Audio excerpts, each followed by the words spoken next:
most people didn't see this coming. When they see you on the surface, they see Jocko Willink, former badass U.S. Navy SEAL. First of all, what's he doing with an English major? Second of all, why is he writing a children's book? Yeah. Was that the reaction at first? Yeah, well, it's actually an interesting story because you're 100% right. And my publisher, I said, hey, I got a kid's book I want to write. I've already got it. And my publisher's like, yeah, that's not really who you are. I don't know if you really want to do that. We should probably just stay with what we've already proven you to be. So yeah, even my publisher was real scared about it. And then as I developed the field manual, my publisher said, let me publish the field manual. I said, you can publish the field manual if you publish a kid's book. And the kid's book's first. And he said, okay. And actually, he presented the kid's book, to a great children's publisher, very, very well-known and prominent children's publisher named Jean Feinwell. And he gave it to one of her guys, and that guy read it and gave it immediately to her, and she called and said she wanted to publish it. And so it was like, as soon as someone read it, it was in. And she was like, yeah, there's no other book like this. And so, yeah, the book was already done. It was pretty awesome. It was pretty awesome to present a finished book. But yeah, the book has done phenomenally well, and I get incredible feedback from all over the world about kids that are on the right path. And it's a real simple kind of archetype story, but that's what it is. So let's talk about Way of the Warrior Kid. So I got my copy, of course, and my son Caden's almost 2, but I've been reading it to him, must be a year now since it first came out. But so I don't even know if he understands it. But I love the illustrations, by the way. Whoever you got, that was great. And then the guy that illustrated it was one of my best friends growing up, and he was so good at art that he stopped doing art and he went and built motorcycles. And it'd been 20 years, and I said, hey man, can you illustrate this book for me? And I sent him the characters, and he was like, he sent me the first picture back, picture of Mark, the main character. I was like, that's perfect. And I said, draw this bully. He drew the bully. First picture, I was like, perfect. So he knew exactly what I was thinking. Yeah, that's who did it. John Bozak. Yeah, it made sense. It was some kind of synergy or a click between the two of you guys. Yeah. And so, Mark's this boy, and he doesn't have a male figure in his life, which I think was an interesting choice. And why did you make that choice? Well, there's a dad that's there, but he's not there.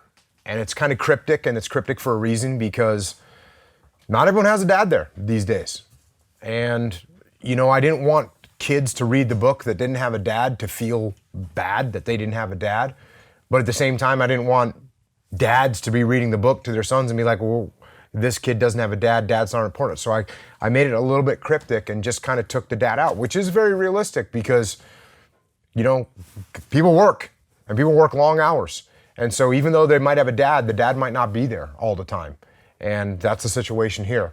And that situation continues in the second book. As a matter of fact, his dad is overseas building the factory, helping, so his dad's not around again.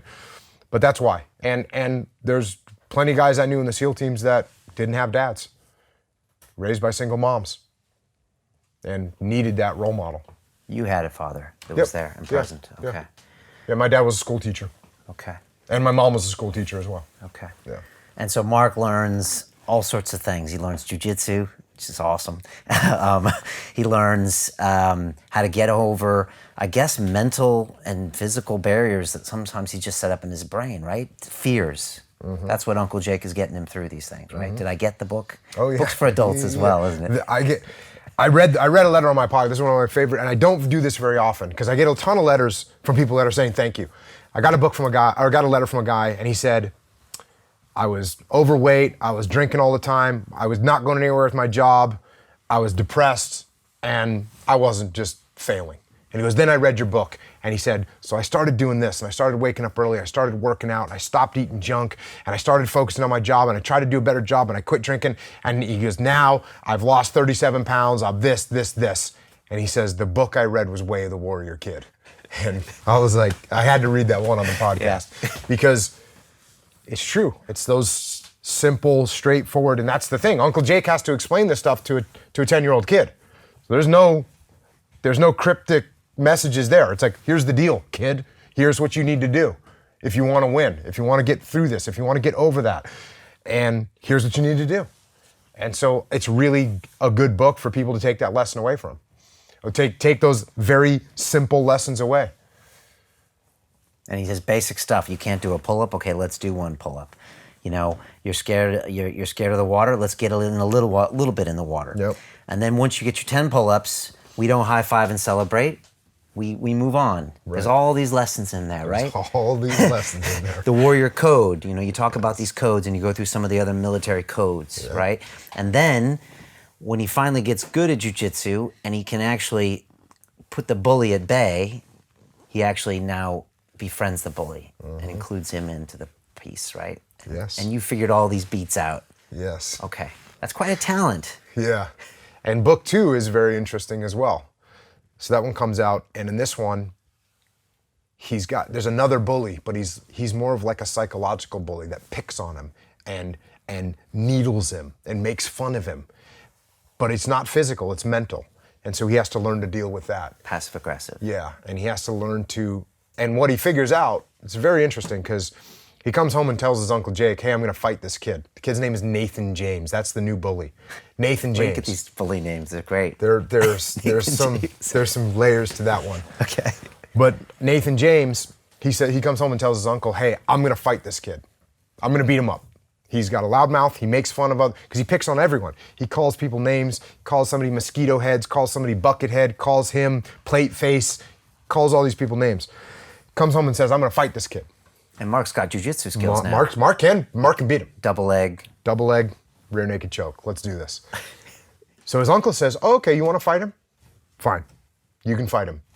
First, you have to gather intelligence. He says, what's that? What do you mean gather intelligence? You need to find out why he's acting this way. So that way you can deal with him as your enemy. You don't just attack the enemy without understanding him. You got to understand him. So he says, I want you to gather intelligence. So he says, okay, what do you mean? So he says, go to school. I want to know what kind of jeans he wears, what kind of shoes he wears, what kind of socks he wears, what kind of backpack he has, what he eats. Gather intelligence.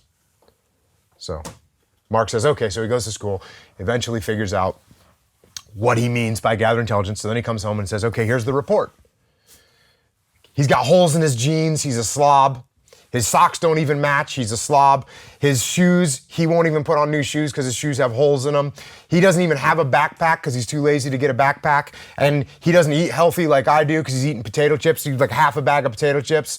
And he's just a slob. And Uncle Jake says, well, do you ever think that maybe he can't afford to buy new jeans? Do you ever think that maybe he has holes in his shoes because his parents don't have the money to buy new shoes?